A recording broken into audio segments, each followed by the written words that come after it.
At Elizabethtown, students and faculty serve the community and uphold integrity. But do they also have an obligation to cut down on consumption of raw materials and integrate sustainable practices into their everyday lives? My goal was to find out just how green Elizabethtown is and educate students on how they can become a part of this movement.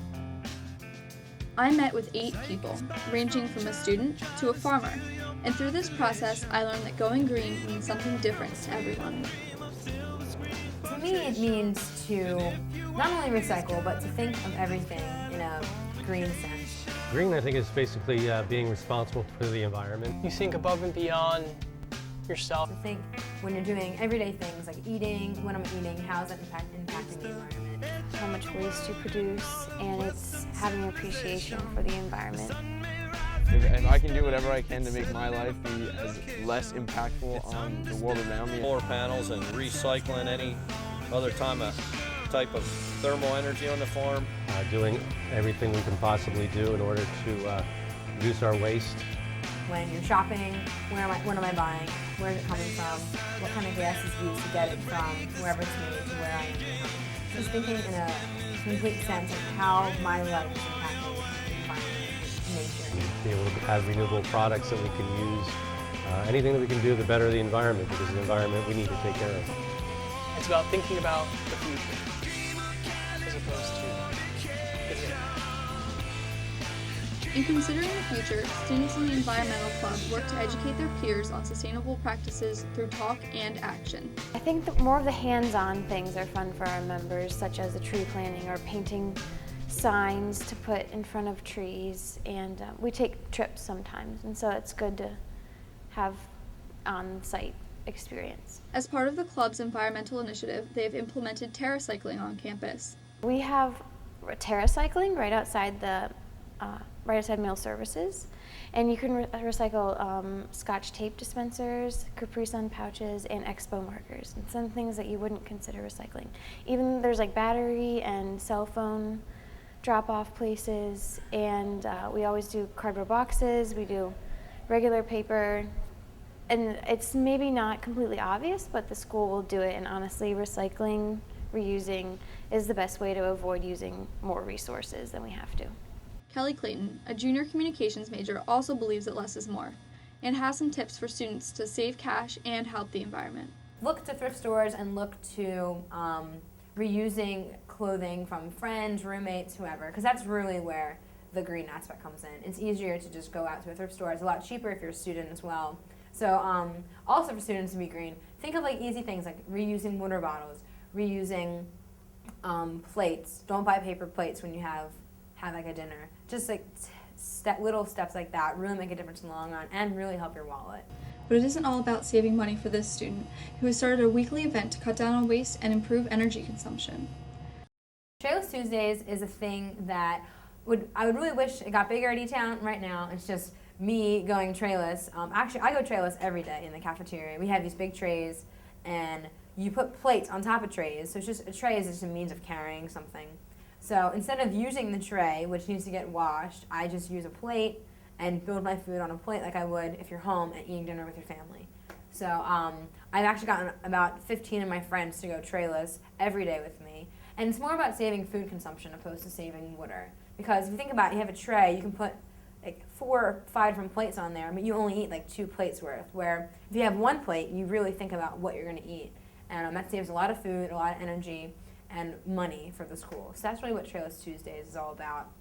Eric Turzai, Director of Dining Services, also recognizes that students' eyes are often bigger than their stomachs. The biggest thing is really think about what you want to eat and take the advantage of being able to go back for more than 4 seconds, or take lighter on your first trip through, and eat everything that you take. It does get discouraging at times to see some of the food that is basically untouched. Up until 2009, every 2 weeks the school's compactor was hauled away with 10 tons of garbage. That's nearly 5 pounds of waste per student or faculty member per week. We actually take all of our organic waste and we send it through a process that basically takes the water out of it. This process starts as soon as your tray rounds the bend to the dish room. It is emptied into a grinder similar to a large garbage disposal. The ground up food is then sent through copper piping to the extractor, which separates the water from the food. The water is recycled and eventually put in a holding tank, while the food is collected in 32-gallon tubs. Twice a week, the waste and water are hauled to Brubaker Farm, where they are combined with cow manure to produce methane gas. There are 3 tanks which hold the mixture until it is passed up to a giant digester that combines the manure and waste to produce methane gas. The methane is then sent to a generator which turns it into electricity. But electricity isn't the only benefit of this process. Owner Mike Brubaker said that the heat generated from the cow manure and cafeteria waste is then used to heat buildings during the winter and warm water for the cows. The leftover waste is then dried and used as cow bedding, which is cleaner than any bedding the farm could buy. In fact, the cows produce better tasting milk just from sitting in it, so Mike sells his extra bedding to other local dairy farms, and the leftover waste is sold to an organic vegetable farm. Mike likes to look at the process as a sustainable cycle. The nutrients produce the feed goes to the cows and produces milk and the cow manure, and we recycle that cow manure, capture energy and nutrients, and cycle it back through once again. So it's a very necessary cycle that's needed on a dairy farm. Mike and his cattle aren't the only ones benefiting from our waste. What that does also on our side is helps reduce our costs, because if we weren't putting it in and mixing it with this cow manure, it would actually go into the landfill and the waste. So we're reducing what we're putting back into the earth as far as waste that goes from the cafeteria. The partnership between the cafeteria and the farm is just one way that Elizabethtown extends its reach. The solar cabin is a concept project that was built by students, including senior Dan Fenton. Well, the solar cabin started out as a prototype for a community center in Africa, and the idea was that people in Africa who may not have the most reliable energy grid could come here to charge their cell phones, to watch TV, hear the radio, do things that maybe we take a bit for granted that require a dependable power grid, use the internet even. Senior Tom Paget was part of the team that installed the solar panels. I worked on the solar cabin, and we installed the solar panels on top, new high power solar panels that we're trying to use to create a sustainable campus. So we designed it that we could generate hydrogen with an osmosis machine that's in there that's running off of the solar panels. So we could run a weed whacker, we could run a lawnmower, we can run a whole bunch of different equipment with very few modifications off of hydrogen. Alumni Troy McBride conceptualized the project and helped put it into motion. And although the project never made it to Africa, it is still a useful learning tool. At this point, it's evolved more into a student platform for research since Troy McBride left the college. And now we're trying to turn it into something like a student research lounge area. Head of Facilities Joe Mitro is very supportive of Elizabethtown becoming a sustainable campus. The cheapest and the most green energy that you can have is energy that you don't use. So our goal is to use just the amount of energy needed in order to operate the institution, and you can see that in our buildings when you walk into a classroom and the lights go on and the temperature rises to the occupied, and when you leave, the opposite happens. So our goal is to conserve, and by conserving, we're actually being green because we're not using the energy, and that's the cheapest energy you can buy, and that's also the greenest energy that you don't use. The HVAC system and R25 form are an integral part of Elizabethtown's sustainability efforts. That pretty much tells us the overall operating schedule of the buildings.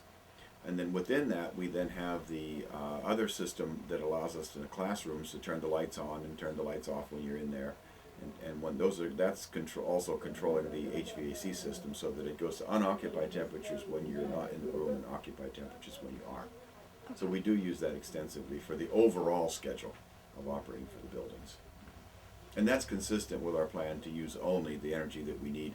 Why would we want to heat a building at occupied temperature when it's not being used? So that's kind of our concept. That's just a waste of the students' money.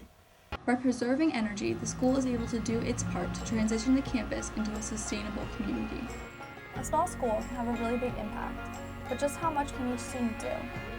A lot, actually. By considering your surroundings and not taking more than you need, you can cut down on waste and water being used.